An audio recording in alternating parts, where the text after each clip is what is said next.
Hi everyone, welcome back to JPWHUTV. My name is John, your host as always. I hope you're all doing well. The subject of today's video is discussing West Ham 2, Leicester City 2 on a beautifully warm, sunny day at the London Stadium in the Premier League. As always, let's start off with the team sheet. Very close to what I predicted was going to come out, except a couple of changes. Remaining in goal was Fabianski, with Zabaleta, Masuaku making up the left and right backs respectively. Ogbonna and Balbuena keeping their centre-back pairing, with Noble and Rice in front of them, with Anderson, Snodgrass and Antonio making up the midfield, with Arnautovic up front. I did say it was going to, I had a feeling in my bones that Arnautovic was going to be playing. On the bench was Adrian, Fredericks, Diop, Obiang, Wilshere, Diangana and Lucas Perez. Now, I am absolutely furious with this game. We have had 5 points taken from us in 7 days. Let's not mix our words here. This is the subject of debate on Twitter. I'm sure it's on Facebook as well. I was talking to a couple of guys on the train home while I was talking to this as well. We have been robbed due to ridiculous offside decisions once again, and I will come over to that in just a moment. But in terms of the game itself, we played well. I thought we wasn't the best of performances, but we played a lot better than Leicester did. Leicester didn't seem up for the game for a lot of the first half, especially prior to the first goal going in, which was a absolutely blinding header from Antonio at the far end. Great cross in. I'm not entirely sure who put the cross in. Guys, let me know who it was. But a very good header in, and it's 1-0 on the 37th minute, and what a celebration by Antonio. I did say to you that I've been, over the previous videos where he has scored, that I've missed his ridiculous celebrations, and when he scored, as we all know, today was the day where the carpet was laid, and I'll talk about that towards the end of the video. But when he celebrated, he ran over to the side, to where the carpet was, laid down and stroked it. Very, very, very good. I really have missed that from Antonio. I really, really have. And then basically that's pretty much it for the first half. Nothing else really doing. Antonio was on fire in the first half. He was the only attempts we had at goal. Arnautovic was off. His attempt was swang offside, not offside, swang off target. But all the attempts that were pretty much causing Schmeichel to make saves was from Antonio, so you could see it was coming. When the ball hit the back of the net from Antonio, the crowd wasn't exactly exuberant. Obviously, there was a lot of people cheering, myself included, but it wasn't the roar that we normally get. I kind of get the feeling, bearing in mind that there was quite a lot of empty seats out there today, that a lot of people have given up. This was the penultimate home game of the season, and people were just kind of thinking, well, we're not going to get relegated, we're not going to get into European places, therefore I'm not really going to be behind the team all that much. It took a long time for us to start singing proper songs, and I do mean a long time, which again I'll go into. But heading into the half time, it was 1-0. Very, very good performance from West Ham. Very happy that they didn't really continue on the performance from Man United, but it was good. I haven't seen the statistics yet of what was what, but yeah, we had some very, very good ball play, some very good chances, and as I say, the third attempt of Antonio, he scored, and we're 1-0 up at half time as well. So no changes at half time. The problem was that just after the hour mark, on the 66th minute, I think it was, 66, 67, something like that, our midfield and defence absolutely capitulated, and Vardy was in on goal. I said in my preview, Vardy always likes to tear us apart. I said it also when I did the podcast yesterday with the American Hammers. So shout out to Tim at American Hammers, and also Kev at Columbus E13 as well. I will put a card up to that video if you want to watch it. It's up here. But as I say, yeah, it was poor marking. poor defence, and very well taken goal from Vardy, to be fair, but blam, right in the back of the net, and it's 1-1. Now, the thing is that Pellegrini made a couple of changes after that goal went in, which was basically Snodgrass came off from Obiang on the 73rd minute. When that happened, I turned round to Steve, who's next to me, which long-standing followers of the channel will remember from the earlier videos of this season. I turned around to him and said, that's it, Pellegrini's setting up not to lose this game, because it makes no sense taking Snodgrass off, with the exception of obviously him being carded for the first half. It was a bit of a tasty foul, to be fair. There's a lot of tasty fouls going out there, but a lot of diving from Leicester as well, as it always is. But yeah, when Obiang came on for Snodgrass in the 73rd minute, I just said, that's it, Pellegrini's setting up to not to lose this game. But 5 minutes after that, Arnautovic, who didn't really do much, because he had a shot off target, which anybody could have scored, to be fair. He sort of, after the crowd gave their reaction, shall we say, he went down clutching his leg. It's funny in that, isn't it? Arnautovic feigning an injury yet again, because the crowd are yet again telling him that he's not playing well. And he hobbles off, and within 2 minutes later he's running like nothing's happened, and then he's hobbling about a bit, and then all of a sudden he's running around again. But anyway, so yeah, Arnautovic comes off on the 78th minute, and Perez comes on in his place, and did basically on those 17 minutes, because there's 5 minutes of extra time at the end, he did more in those 17 minutes than Arnautovic did in that 78. It was absolutely embarrassing from that point of view. A lot of people, when Arnautovic was doing stuff, was clapping him. I don't really, me personally, my personal opinion on it is that he doesn't deserve. I've said it all the time, and Steve, you've even criticised me as well.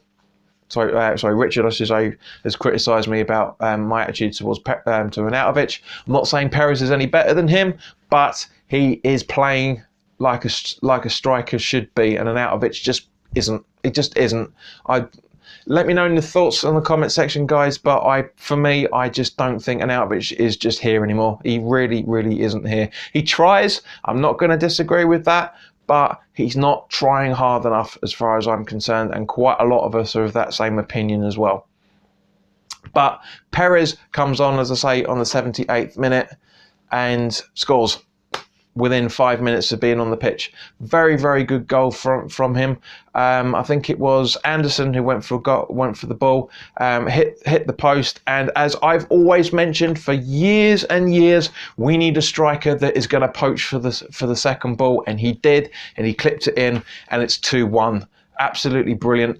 A few moments later, probably, as I say, maybe 5-6 minutes later, he scores again, but it's ruled off of offside, and he is at least 2 yards onside. He is 2 yards onside. Now, this is where the rant is going to be coming for this. We have had 5 points taken from us so far over the last 2 games. It's getting pathetic. VAR is not going to solve the problem if the same people are in charge, or are the ones that are going to review it. It's just not going to work. It's not going to happen if we're getting these pathetic linesmen reviewing the replays and awarding it after the game, or not awarding it after the game. Personally, it needs, if the VAR is going to come in, it needs to happen while the linesman is talking to the ref. That's when it comes in. Boom, yes, it's one, yes, it's a goal, or no, it's not. It won't take up much time. It really, really won't. It doesn't take up much time on tennis. It doesn't take up much time in rugby, and it doesn't take up much time in the FA Cup and Champions Leagues, as we've seen. It doesn't. It takes up 30 seconds, if that, which is not much more than a conversation between the two officials anyway, or 2 or 3 officials anyway. So there's no argument from that point of view, but there is a bloody good argument to say that it's not going to help when we've got the same idiots looking at it. I want to be proven wrong, really, really want to be proven wrong, but we have had 5 points taken from us because of 2, technically 4 over the last 2 games, decisions that should not have been stood. And Anderson's goal against Man United should have stood in the first half. The tackle on Mata, which is more of a 50-50, Mata's more falling into Snodgrass than the other way round. That shouldn't have been given. As I say, it's a 50-50. Guys, if anybody from the FA is watching, I know that's clutching at straws, but if anybody's at the FA is watching, what happened to giving the benefit of the doubt to the attacking team if you're not certain? What happened to it? The linesman is clearly in view to see that Perez is onside.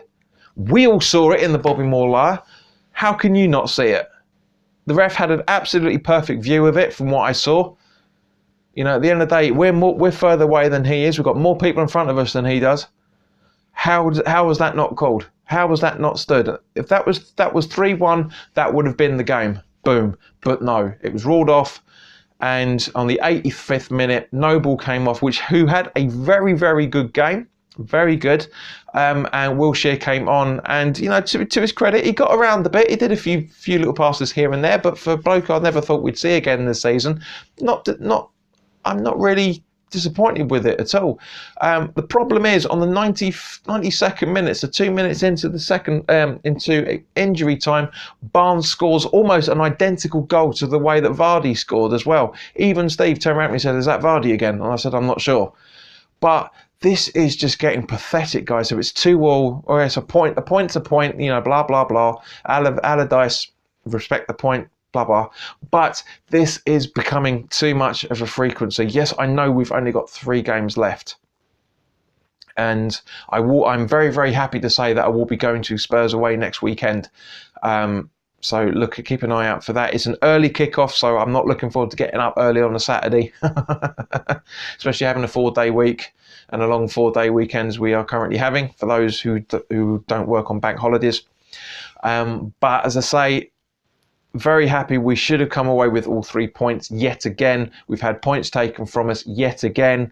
The officials need to take a look at themselves and really sort themselves out for next season, because, as I say, VAR is a tool. It's not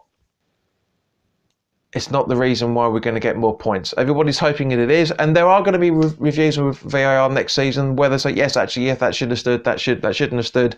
Or some of us are going to agree with either decision, and some of us aren't. But as I say, it's just, yeah, it's West Ham. Next season is going to be next season. This season, let's just get this over and done with. And as I said in my previous videos, there will be a post-mortem of West Ham's season, what is right and what has been wrong. This season will be going up after the season is ended.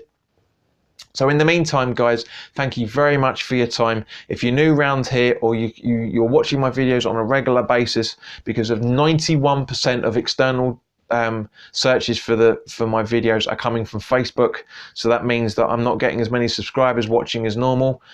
So guys, please hit the subscribe button, hit the notification bells to get first dibs up when the videos go up. It is quicker for you. You don't have to wait for me to advertise it on social media.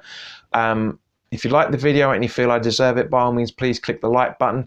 If you feel that anybody else may want to be exposed to the channel, who may like to subscribe, then by all means, please share this video or any other, or even share the channel itself with anybody else that you may want to watch it. Again, shout out to Columbus E13, more specifically Kev, who subscribed this morning, mate. Thank you very much. It's much appreciated.